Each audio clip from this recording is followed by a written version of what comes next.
When I've dated Scorpios in the past, drop dead gorgeous, hot, sex, wonderful, great that way. But in terms of a relationship, they were just too fucked up and weird.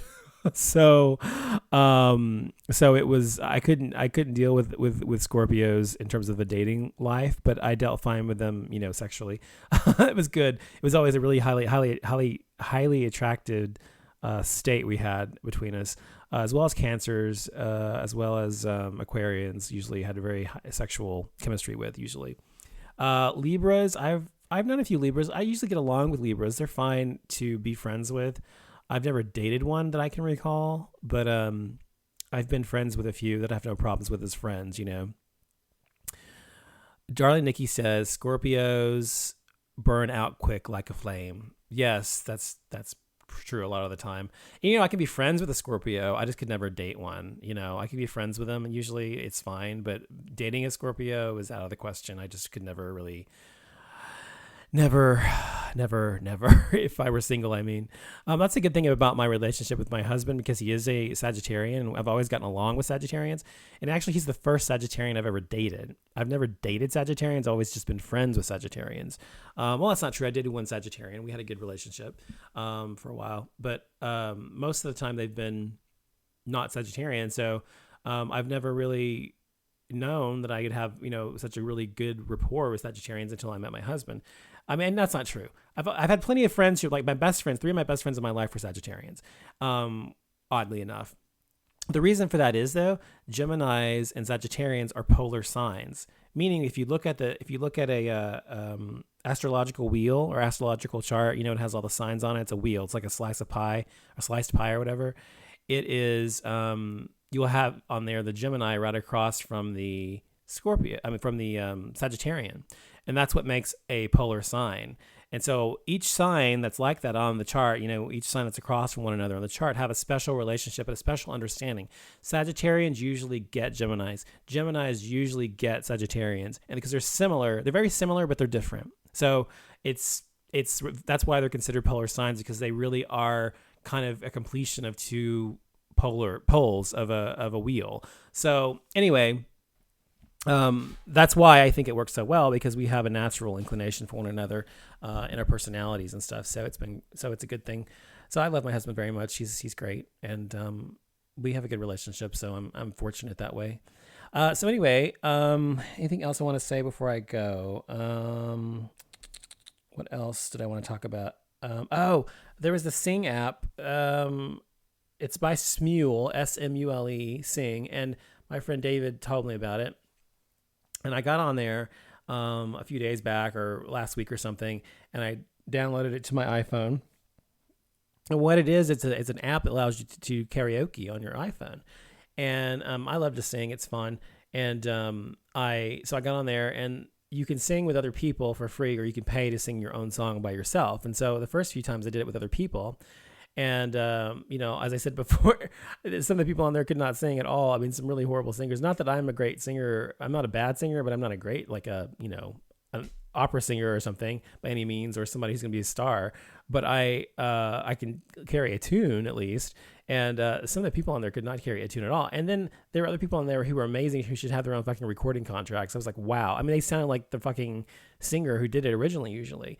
So anyway, got on there, did a few songs and stuff, and it's just funny when you listen to yourself back and you listen to yourself sing, how different you sound than you think you do when you're singing.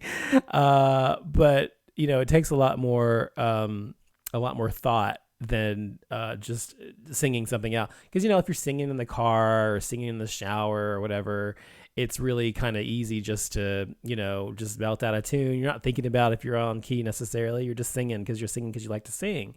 And I sing all the time. I've been singing since I was a kid. I was in choir when I was a kid.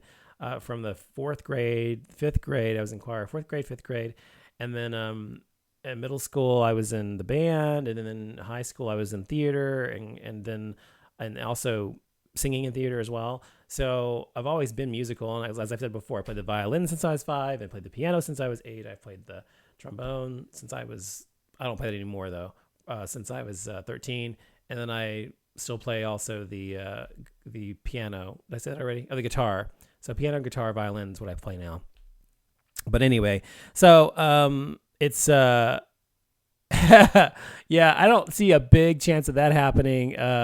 Nikki says, heck, might mess around and get a recording contract. I don't see that happening, but stranger things have happened, right? I want to go on Candy's show, The Candy Factory. I want to go on The Candy Factory. Have you seen that show, by the way? Candy Burris' show. She's on The Housewives of Atlanta, and she's a singer, and she's a Grammy award-winning singer and songwriter. And she has this show that's called The Candy Factory, where these contestants go on there, just plucked out of obscurity, just really nobodies, and they audition on their computer at home. And she picks two to compete against each other, and the one that wins the competition actually gets their own recording contract, or gets to release a single or whatever. So I love that show. And what was I going to say? Oh, so I'd love to go on that show and be one of those contestants, because some of the people on there are horrible. If she can make some of those people have their own record or CD or MP3 or whatever, and have their own video and stuff, fuck that, I could do that. And the people of all ages on that show, I mean, there's people like in their 20s, there's people in 30s and 40s and 50s have been on there, and there's one woman in her 60s who's on there. So I absolutely could do it.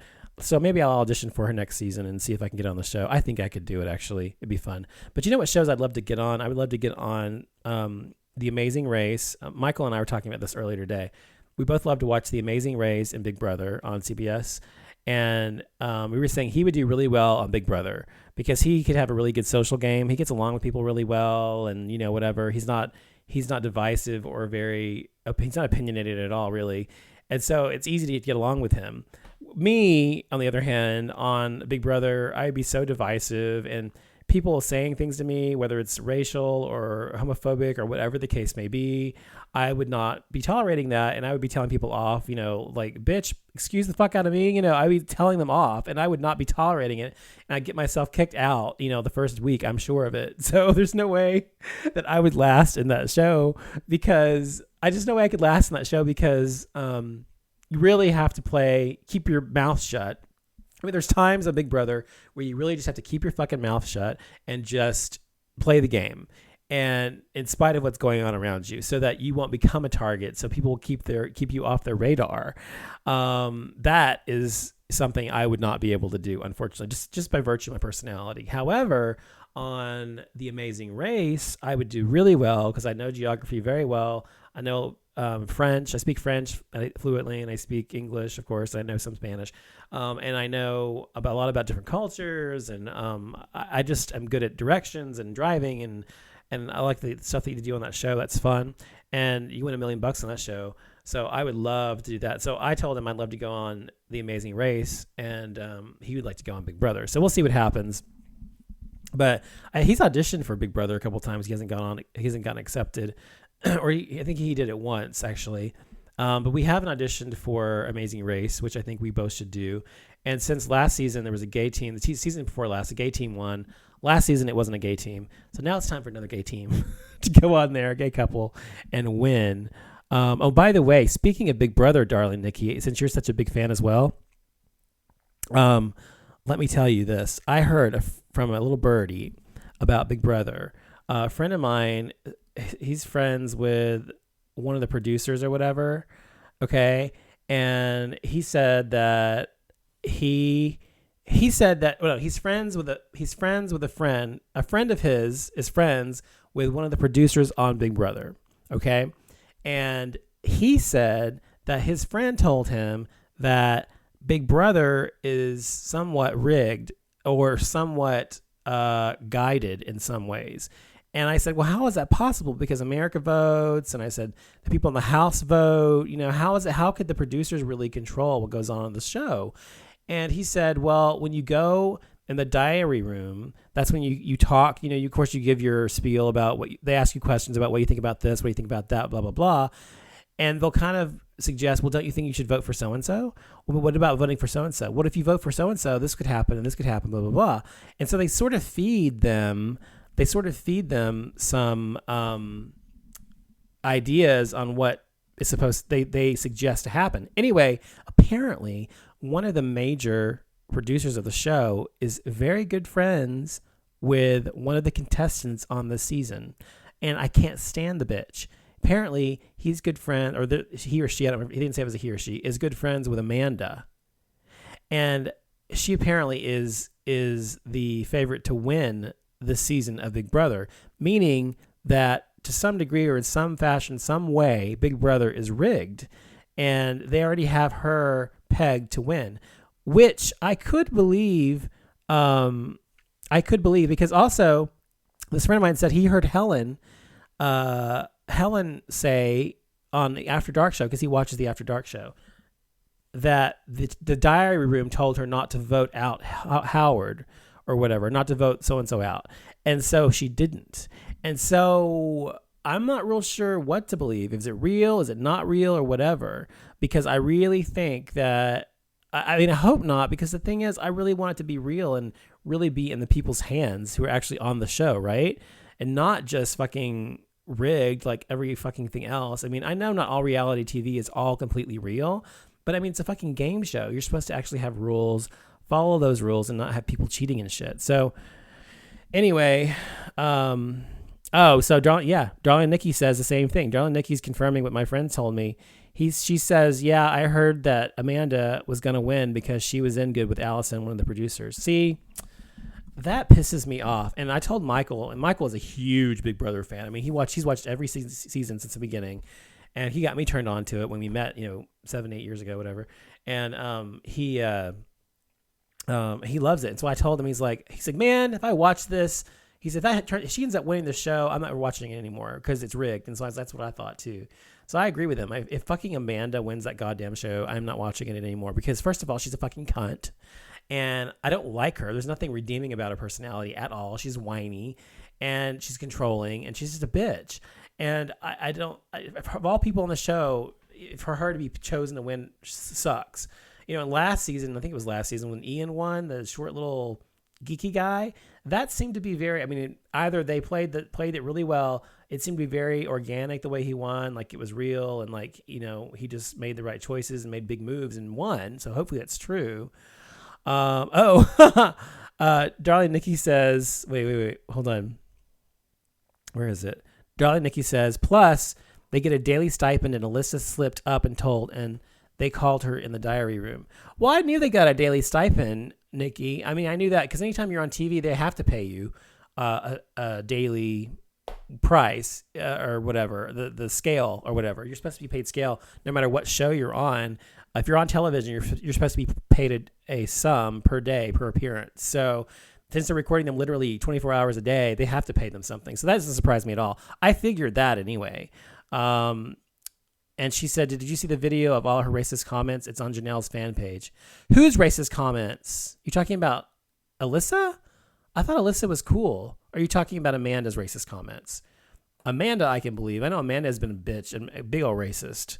And my friend said that behind the scenes on the show at night, she's saying a lot of really racist shit. She said he was saying that she's almost more racist than Aaron has been, Amanda has been. So I assume you're talking about Amanda, not Alyssa. Alyssa doesn't seem racist to me at all. But I don't know. I haven't been watching the After Dark. But anyway, Amanda. Okay, yeah. I've heard about that, and it doesn't surprise me at all. So that she would be like that. And that's the thing. If I were in the Big Brother house, that's what I was trying to say earlier. And like Howard, we talked about this on David's show, y'all's show, last week or whatever. And if I were in that house and someone were saying those kinds of things about me because of my race or my religion or my sexual orientation or whatever, and that would not be tolerated by me. I don't give a shit what kind of game I'm playing. That's fucking not okay. And those people who said those things and have said those things should have been fucking booted from the game. The people around them who are in there and are, by not doing anything about it, but not saying anything about it, they're saying that their behavior is acceptable. And so that includes everybody who was not necessarily a target of their hate speech, but witnessed it and didn't do anything about it. Didn't try to vote them out because of it. Didn't try to campaign against them or anything.